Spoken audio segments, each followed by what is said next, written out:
মানুষ সংস্কার চায়, মানুষ পরিবর্তন চায়, মানুষ দুর্নীতির অবসান চায়, মানুষ আমাদের প্রতিষ্ঠানগুলো কার্যকর হোক এটা চায়, মানুষ এই যে মানুষের ভোটাধিকার চায়, নারীরা তাদের ন্যায্য অধিকার চায়। নারীদের ব্যাপারে একটা অস্পষ্টতা কিছুটা আছে। আপনারা দেখবেন যে এই যে প্রশ্নপত্রটা, এটা দ্বিতীয় যে প্রশ্নটা সেটা হলো নারীদের বিষয়ে। ওটাই দেওয়া হয়েছে আমাদের এই যে আইনসভার সংস্কারের প্রস্তাবে একমত, যেখানে 63% নারীদের। এখানে আমরা এই প্রশ্নপত্র ছিল 400 আসন করা সংসদের আসন এবং 100টা আসন নারীদের জন্য সংরক্ষিত করা ঘূর্ণায়মান পদ্ধতিতে। এখানে কিভাবে ঘূর্ণায়মান পদ্ধতি কিভাবে কাজ করে এই প্রশ্নপত্রতে আপনার এটার বর্ণনা আছে। তো এই মানুষ এগুলোর পক্ষে। তো এই আশা করি আপনাদের গণমাধ্যমের যে আপনাদের সহায়তা এগুলো আরও অনেকের কাছে পৌঁছে যাবে এবং এর ব্যাপারে একটা জনমত সৃষ্টি হবে। তো এই আপনাদের আবারও আপনাদেরকে ধন্যবাদ।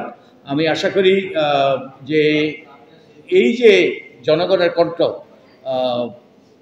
সবগুলো জেলা 1373 জনের যে কণ্ঠ, এবং এই কণ্ঠটা যে সংস্কারের পক্ষে,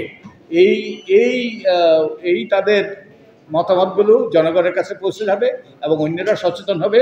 এবং আমরা তো সেই এখানে বলেছি, যখন জনগণ আমাদের ব্যানারে আছে কিনা কি সচেতন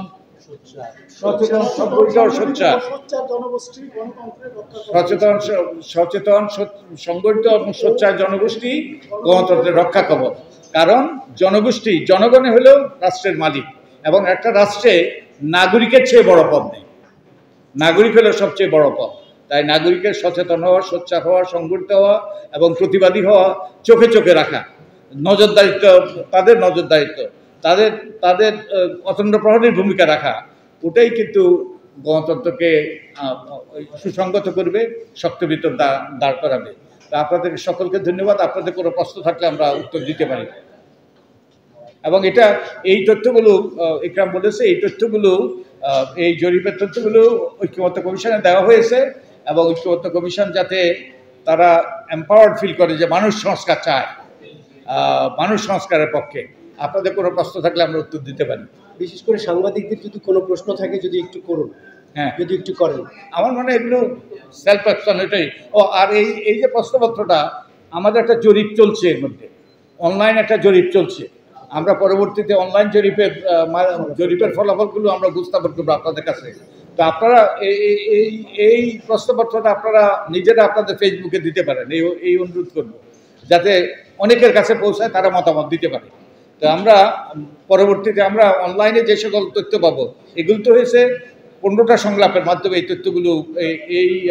তথ্যগুলো এখানে আমরা অনলাইনের 15টা যে সংলাপের মাধ্যমে যে তথ্য পাওয়া গিয়েছে, যে মতামত পাওয়া গিয়েছে, সেটা আমরা উত্থাপন করেছি। পরবর্তীতে আমরা অনলাইনে যেটা পাওয়া যাবে সেটা উত্থাপন করবো। তাই আপনাদেরকে অনুরোধ করবো, আপনাদের যদি আপনারা মনে করেন, অবশ্যই আপনারা যদি মনে করেন এটা গুরুত্বপূর্ণ, আপনাদের ফেসবুকে দিতে পারেন, মানুষ সেটা সম্পৃক্ত হোক। ওকে, সংস্কারের পরে মানুষ আগ্রহ দেখাচ্ছে না, কারণ সংস্কারের ব্যাপারে তাদের মধ্যে সন্দেহ আছে, দোদুল্যমানতা আছে। তো আমি আশা করি যে মেসেজটা আমরা এর থেকে পাচ্ছি সেটা হলো মানুষ সংস্কার চায়, মানুষ পরিবর্তন চায়, এবং ওই পরিবর্তনটা যাতে সুনিশ্চিত হয় সেই জন্যই তারা ভোট দিতে চায়। তো আমার মনে হয় তো এটা ওই যে তাদের যেই তথ্য, তাদের যে জনমতের যেই তথ্য পেয়েছে, আমাদের এই তথ্যের সাথে তো এটা মিলে যায়। তো অনেক ধন্যবাদ আপনাদের সকলকে। আপনার উত্তরটা আমি বলি, আপনি যদি বিআইজিবি ব্র্যান্ড বিশ্ববিদ্যালয়ের জরিপের কথা বলেন, 48% উত্তরদাতা এখনো ঠিক করে নাই কাকে ভোট দেবে। এটা তারা ভোট দিতে চায় না, ঠিক এরকম না।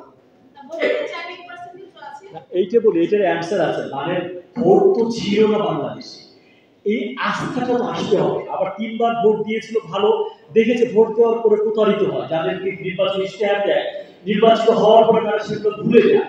এই আস্থা ফেরত আনাটাও অনেক জরুরি। কেবল ভোট না, ভোটের পরে যে কারণে আমি ভোট দিলাম সেই ইশতেহার যেন পূরণ হয়, সেই গুড গভর্নেন্স যেন বাংলাদেশে থাকে, আইনের শাসন যেন থাকে, আমার টাকা যেন বাঁচানো হয়, এই আস্থা ফেরত আনাও কিন্তু সাংবাদিক, নাগরিক সমাজ, আমাদের সবার দায়িত্ব। অনেকের তো অবস্থা আছে, কি হবে? আচ্ছা, সে আস্থাটা ফেরত দেওয়া আমাদের দায়িত্ব। শেষ প্রশ্ন। অবশ্যই এটা তো দল নিরপেক্ষ সরকার, এটা তো কোনো দলীয় সরকার নয়। এটা তো জনগণের দাবি, জনগণের আত্মত্যাগের রক্তের উপর দাঁড়িয়ে এই সরকার গঠিত হয়েছে। এত সেটা ভিন্ন প্রশ্ন। তো কিন্তু এই সরকার গঠিত হয়েছে যে জনদাবির মুখে, এবং কোনো দলের প্রতিনিধিত্ব করে না এই সরকার। বর্তমান সরকার সে কোনো দলীয় সরকার নয়, এটা সুস্পষ্টভাবে আমরা আশা করি এই সরকার দল নিরপেক্ষ, কারণ এটা কোনো দলের প্রতিনিধিত্ব করে না এবং দল দ্বারা নির্বাচিত নয়। ওকে, আমার মনে শেষ করা দরকার। ওকে, রাজনৈতিক দলের মধ্যে গণতন্ত্রের চর্চা দরকার। আমরা নির্বাচন ব্যবস্থা সংস্কার কমিশনের পক্ষ থেকে সুস্পষ্ট আমরা সুপারিশ করেছি। তো আমি আশা করি তারা এই সুপারিশগুলো আমলে নেবে এবং নির্বাচন কমিশনও নিশ্চিত করবে যাতে ওই সুপারিশগুলো বাস্তবায়িত হয় এবং রাজনৈতিক দলগুলো যেন গণতন্ত্রের চর্চা করে, স্বচ্ছ হয় এবং তারা তাদের যে সদস্যদের কাছে দায়বদ্ধ হয়। যে আপা আরেকটু বলতে চাই যে শুধু পলিটিক্যাল পার্টির মধ্যে অভ্যন্তরীণ গণতন্ত্রের চর্চার দাবি আছে, পলিটিক্যাল কালচারে চেঞ্জ দরকার। এর মানে হচ্ছে এই যে আমি যে হেরেও যেতে পারি, পরাজয়কে মেনে নেওয়ার যে সাংস্কৃতিক যোগ্যতা, সেটা কিন্তু আমাদের পলিটিক্যাল পার্টিগুলোর মধ্যে নাই। হেরে গেলে বলে যে না এটা হবে না, আমি যে হারতেও পারি, পরাজিত হতে পারি, জনগণের রায়কে মানতে পারি, সেই পলিটিক্যাল কালচারের চেঞ্জটা কিন্তু করতে হবে। শুনেন, আমরা এই যে বিষয়টা নিয়ে আমাদের আজকের সংবাদ সম্মেলন, আমরা এটার উপর নিবিষ্ট থাকি।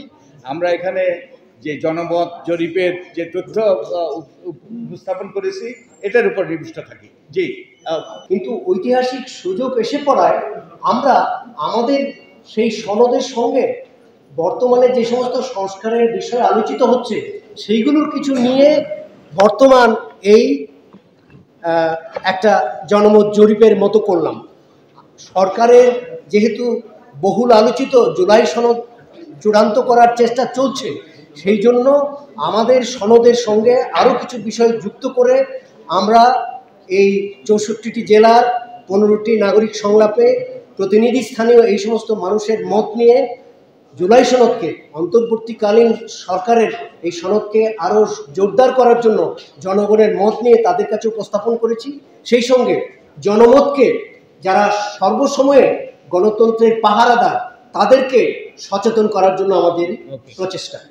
আপনার প্রশ্নটা আরেকটা যুক্ত করতে চাই যে এই জনমত জরিপের যে তথ্য এসছে তার মানে আমরা ঠিক পথেই আছি।